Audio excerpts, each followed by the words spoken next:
जैसे कि आप सभी जानते हैं, सच की हमेशा जीत होती है और हमारी एक छोटी सी प्रयास आप तक बड़ी खबर पहुंचाती है। तो स्वागत करते हैं आप सभी का STS न्यूज़ चैनल पर। आगे बढ़ने से पहले आप इस वीडियो को लाइक और चैनल को सब्सक्राइब जरूर कर ले और साथ में बेल आइकन भी प्रेस कर ले। चलिए बढ़ते हैं खबरों की। बता दें, प्रधानमंत्री नरेंद्र मोदी की 15वीं शिखर सम्मेलन में भाग लेने के लिए मंगलवार को सुबह दक्षिण अफ्रीका के लिए प्रशासन करेंगे। वह इसे 25 अगस्त को एक दिन की आधिकारिक यात्रा पर यूनान जाएंगे। विदेश सचिव विनय मोहन क्वात्रा ने सोमवार को यहां विदेश मंत्रालय में एक विशेष मीडिया ब्रीफिंग में कहा है कि पीएम मोदी लगातार दौरे पर हैं और यात्राओं के बारे में जानकारी दी है। और साथ ही साथ आपको बता दें, उन्होंने बताया पीएम मोदी मंगलवार को नई दिल्ली से सुबह जोहान्सबर्ग के लिए रवाना होंगे और वहां से 22 से 24 अगस्त के दौरान ब्राजील, रूस, भारत, चीन, दक्षिणी अफ्रीका की 15वीं शिखर बैठक के कार्यक्रम में भाग लेंगे। नोएडा, ग्रेटर नोएडा के बाद अब एक और नया शहर बसाने की तैयारी की जा रही है। इसका नाम दादरी नोएडा गाजियाबाद इंडस्ट्रियल रीजन रखा जाएगा। ग्रेटर नोएडा और बुलंदशहर के बीच नए शहर को बसाने के लिए 21,000 हेक्टेयर जमीन भी अलॉट कर दी गई है। बुलंदशहर और गाजियाबाद को भी मिलाकर करीब 86 गाँव की जमीन का अधिग्रहण किया जाएगा। नोएडा अथॉरिटी ने अपने मास्टर प्लान को साल 2041 तक पूरा करने की योजना बनाई है। गौतम बुद्ध नगर प्राधिकरण ने अंतिम गाँव मायंचा को भी अधिग्रहित कर लिया है।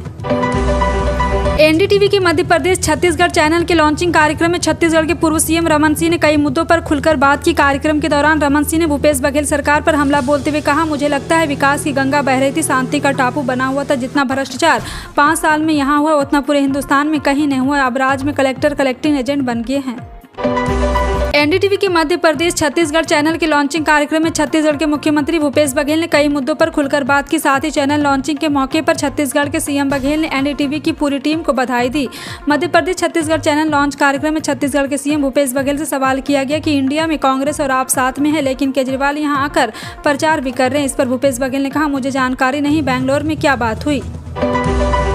मुंबई में होने वाली इंडिया की बैठक में अरविंद केजरीवाल शामिल होंगे। ये बैठक मुंबई में 31 अगस्त और 1 सितंबर को होगी। बता दें कि अरविंद केजरीवाल और कांग्रेस के बीच कई मामलों पर असहमति दिख रही है। इसी को लेकर संशय बना हुआ था कि बैठक में शामिल होंगे या नहीं। अब स्थिति साफ हो गई। केजरीवाल इस बैठक में हिस्सा लेने जा रहे हैं। हाल ही में आम आदमी पार्टी के प्रमुख अरविंद केजरीवाल ने छत्तीसगढ़ में सरकारी स्कूलों की खराब गुणवत्ता के दावे को लेकर अपने इंडिया ब्लॉक पार्टनर कांग्रेस का कटाक्ष किया है। कश्मीर से आर्टिकल 370 और 35 से हटाने को सही ठहराने की मांग वाली याचिका को सुप्रीम कोर्ट ने खारिज कर दिया। CJI चंद्रचूड़ ने कहा है कि एक ऐसी याचिका, हमें आपकी याचिका व घोषणा क्यों करनी चाहिए। याचिकाकर्ता की ओर से पेश वकील से कोर्ट ने पूछा, आपके क्लाइंट किससे राय दी है। जस्टिस DY चंद्रचूड़ की अध्यक्षता वाली पीठ ने कहा, आर्टिकल 370 को निरस्त करने की संवैधानिक वैधता का मुद्दा पहले से शीर्ष अदालत की संविधान पीठ के समक्ष लंबित है। पश्चिम बंगाल की मुख्यमंत्री ममता बनर्जी ने सोमवार को बीजेपी नीति केंद्र की मोदी सरकार पर निशाना साधा। न्यूज एजेंसी PTI के मुताबिक सीएम ममता बनर्जी ने कहा, हम केंद्रीय जांच एजेंसियों के सामने अपने सिर नहीं झुकाएंगे। उन्होंने ये भी कहा है कि मैं धर्म के आधार पर किसी भी तरह के बैर के खिलाफ हूं। ममता बनर्जी ने कहा, देश में समुदाय के बीच नफरत पैदा करने के लिए पैसे खर्च किए जा रहे हैं। भारत का चंद्रयान 3 मिशन का लैंडर मॉड्यूल चांद की कक्षा में चक्कर लगा रहा है और इतिहास रचने को तैयार है। इसरो ने कहा है कि लैंडर की बुधवार को शाम 6:04 पर चांद की सतह पर उतरने की उम्मीद है। साथ ही साथ आपको बता दें कि चांद की ओर बढ़ रहे चंद्रयान 3 के लैंडर मॉड्यूल का चंद्रयान 2 के ऑर्बिटर के संपर्क हो गया है। BRS के अध्यक्ष और तेलंगाना के CM KCR ने सोमवार को आगामी चुनाव के लिए BRS के 115 उम्मीदवारों की सूची जारी की है। इस लिस्ट में 7 प्रत्याशी बदले गए। CM KCR ने CT केजरीवाल और कोमारेड्डी से चुनाव लड़ेंगे। मुख्यमंत्री के चंद्रशेखर राव ने लिस्ट में जारी करते हुए कहा कि हम 16 अक्टूबर को वारंगल में अपनी पार्टी का घोषणा पत्र जारी करेंगे। यूं तो प्रदेश भाजपा की मजबूती के लिए रणनीतिकार अमित शाह ने जातीय तुष्टीकरण के लिए बिहार के तमाम छोटे बड़े नेताओं को साधाकर पार्टी को चुनावी रूप में मजबूत बनाते रहे हैं और इस प्रक्रिया में RCPC उपेंद्र कुशवाहा, चिराग पासवान, सीताराम मांझी को जोड़ने में सफल हुए हैं। पर वे VIP प्रमुख मुकेश साहनी झिटक गए। यह अमित शाह की राजनीति का अपना स्टाइल है कि डबल थॉट के साथ चलते हैं और जैसे ही मुकेश साहनी का साथ नहीं मिला, डैमेज कंट्रोल की दिशा में चल एक पास चला गया और इंडिया की मुश्किलें बढ़ गई।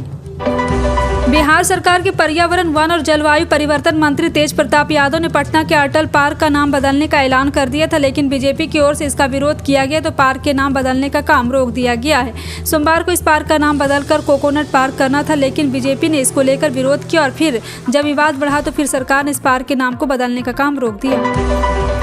मणिपुर हिंसा मामले में पीड़ितों की राहत और पुनर्वास की देखरेख के लिए बनी जस्टिस गीता मित्तल की अध्यक्षता वाली कमेटी ने सोमवार को सुप्रीम कोर्ट में 3 रिपोर्ट पेश की। इनमें से एक रिपोर्ट में हिंसा प्रभावित लोगों के लिए मुआवजा योजना को अपग्रेड करने की सिफारिश की गई। सुप्रीम कोर्ट इस पर विचार कर शुक्रवार को आदेश जारी करेगा। बीते 2 महीने से टमाटर की ऊंची कीमतों ने आम आदमी के जेब में आग लगाई हुई। वहीं अब महंगी होती प्याज की कीमत को नियंत्रित रखने के लिए सरकार ने सस्ती प्याज बेचना शुरू कर दिया। इस बीच नींबू, अदरक और हरी मिर्च जैसी रोजमर्रा की सब्जियों की कीमत भी आसमान तक पहुंची। अब सरकार को उम्मीद है कि अगले महीने से सब्जियों की कीमत में नरमी आने लगेगी। आजकल नौकरी ढूंढनी हो तो लोग इंटरनेट का सहारा लेते हैं। कई ऑनलाइन जॉब प्लेटफॉर्म है जहां जॉब ऑफर की भरमार होती है। और आपको बता दें कि लिंक्डइन, इंडियन जैसे प्लेटफॉर्म पर कंपनियां जॉब लिस्ट करती है ताकि क्वालिफिकेशन और एक्सपीरियंस के आधार पर अच्छे कैंडिडेट को चुना जा सके। अब इस फहरिस्त में एक्स का नाम भी जुड़ गया है। अमेरिकी बिजनेसमैन इलाके मस्क का कहना है कि हक होले सोशल मीडिया प्लेटफॉर्म पर नई जॉब्स की जानकारी मिलेगी। कंपनी एक नए जॉब सर्च ऑप्शन को जोड़ रही है। बिहार मंत्रिमंडल विस्तार को लेकर नीतीश कुमार से जब भी सवाल पूछा जाता है तो वो तेजस्वी यादव की तरफ इशारा कर पल्ला झाड़ते नजर आते हैं। नीतीश कुमार आरजेडी पर ठिकरा क्यों फोड़ते हैं, इसका सच हम आपको बताने जा रहे हैं। दरअसल आरजेडी जिन 2 नामों को मंत्री पद के लिए भेज रही है उस नाम पर नीतीश कुमार को एतराज नहीं रह गया है, लेकिन खास मंत्रालय दिए जाने को लेकर आरजेडी जेडीयू में मतभेद है। सोशल मीडिया पर एक पोस्ट तेजी से वायरल हो रहा है। पोस्ट में दावा किया जा रहा है कि मोदी सरकार राखी पर बहनों और महिलाओं को बड़ी तोहफा दे रही। वायरल हो रहे पोस्ट के मुताबिक मोदी सरकार महिलाओं को रक्षाबंधन पर 3000 रुपये का ऐलान कर रही, जिसके बाद से लोग इसके लिए अप्लाई करने का प्रोसेस पूछ रहे हैं। अब सवाल उठता है, क्या आपने भी कोई ऐसी पोस्ट देखी है? अगर हाँ तो सावधान हो जाए। दरअसल सरकारी फैक्ट चेक करने वाली वेबसाइट PIB ने मामले की जाँच की है। दिल्ली की केजरीवाल सरकार गरीब परिवार को मुफ्त चीनी देगी। सोमवार को मुख्यमंत्री अरविंद केजरीवाल ने गरीब परिवारों को मुफ्त चीनी देने के प्रस्ताव को मंजूरी दे दी। पिछले महीने सीएम अरविंद केजरीवाल के नेतृत्व में दिल्ली कैबिनेट की हुई बैठक में मुफ्त चीनी देने का निर्णय लिया गया था। सरकार के निर्णय से दिल्ली के 68,747 NFA कार्डधारक समेत 2,80,290 लाभार्थियों को मुफ्त चीनी मिल सकेगी। इस पहल का उद्देश्य गरीब परिवार के सामने आने वाली कठिनाइयों को कम करना और सभी के लिए खाद्य सुरक्षा सुनिश्चित करना है। बता दें कि सीढ़ी चढ़ते हुए मध्य प्रदेश में आज 5,580 शिक्षकों की नियुक्ति की गई है। भोपाल के फेल में आयोजित कार्यक्रम में नवनियुक्त शिक्षकों की बधाई पत्र भेंट कर उन्हें उज्जवल भविष्य की शुभकामनाएं दी। आज जो शिक्षक बन रहे, मैं आपको और आपके परिवार के लोगों को सफलता और नई यात्रा के लिए शुभकामनाएं देता हूँ। मध्य प्रदेश के प्राथमिक विद्यालय में नियुक्त होने वाले 5500 से ज़्यादा शिक्षक भाई बहनों को बहुत बहुत शुभकामनाएं देता हूँ, बोले प्रधानमंत्री नरेंद्र मोदी। राष्ट्रीय जनता दल सुप्रीमो लालू यादव ने सोमवार को केंद्रीय जांच ब्यूरो में उस याचिका को विरोध किया जिसमें चारा घोटाले से संबंधित डोरंडो कोषागार मामले में उन्हें दी गई जमानत रद्द करने की मांग की गई। पिछले साल 22 अप्रैल को झारखंड हाई कोर्ट ने इस मामले में लालू यादव की जमानत दे दी थी। 75 वर्षीय राजद नेता का डोरंडा कोषागार से 139 करोड़ रुपये से अधिक के गबन के मामले में रांची की एक विशेष CBI अदालत ने 5 साल जेल की सजा सुनाई और 60 लाख रुपये का जुर्माना लगाया था। प्रधानमंत्री नरेंद्र मोदी ने सोमवार को कहा है कि 2014 से पहले देश में भ्रष्टाचार और घोटाले का युग था और गरीबों के अधिकार उनके पास पैसे लूटे जा रहे थे, लेकिन अब हर पैसा सीधे उनके खाते में पहुंच रहा है। मोदी ने कहा, आंकड़ों से पता चलता है कि बड़ी संख्या में लोग कर चुका रहे जो सरकार में उनके विश्वास को दर्शाता है। उनके पैसे का अच्छा उपयोग किया जा रहा है। PM मोदी मध्य प्रदेश की राजधानी भोपाल के CM राइज और शासकीय महात्मा गांधी उच्चतर माध्यमिक विद्यालय नवनियुक्त शिक्षक के प्रशिक्षण सह अभिमुखीकरण कार्यक्रम को वर्चुअली संबोधित कर रहे थे। झारखंड के धनबाद में 29 अगस्त को मुख्यमंत्री हेमंत सोरेन का कार्यक्रम होने जा रहा है जिसमें वह 10,000 युवाओं को रोजगार संबंधित ऑफर लेटर देंगे। दरअसल धनबाद में यह कार्यक्रम स्पोर्ट स्टेडियम 8 लेन रोड में होना है। कार्यक्रम को लेकर अधिकारी की टीम आज स्थल का निरीक्षण कर स्थिति का जायजा लेगी। कार्यक्रम में हजारीबाग, कोडरमा, गिरिडीह, धनबाद से 1000 युवाओं को ऑफर लेटर मिलेगा, जबकि हजारीबाग, गिरिडीह, बोकारो से भी संख्या 1000 के करीब है।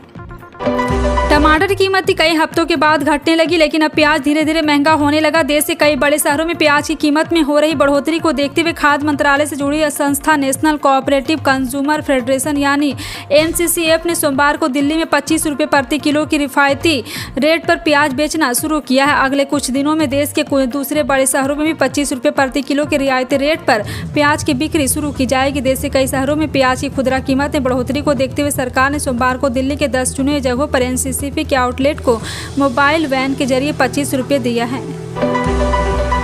बता दें कि सबसे चर्चित नंबर 4 की पोजीशन पर श्रेयस के साथ बैटर सूर्यकुमार यादव और 20 साल के तिलक वर्मा का भी सिलेक्शन हुआ है। वहीं संजू सैमसन रिजर्व प्लेयर के रूप में टीम के साथ ट्रेवल करेंगे। एशिया कप के लिए 17 सदस्यीय स्क्वाड जारी किया गया है।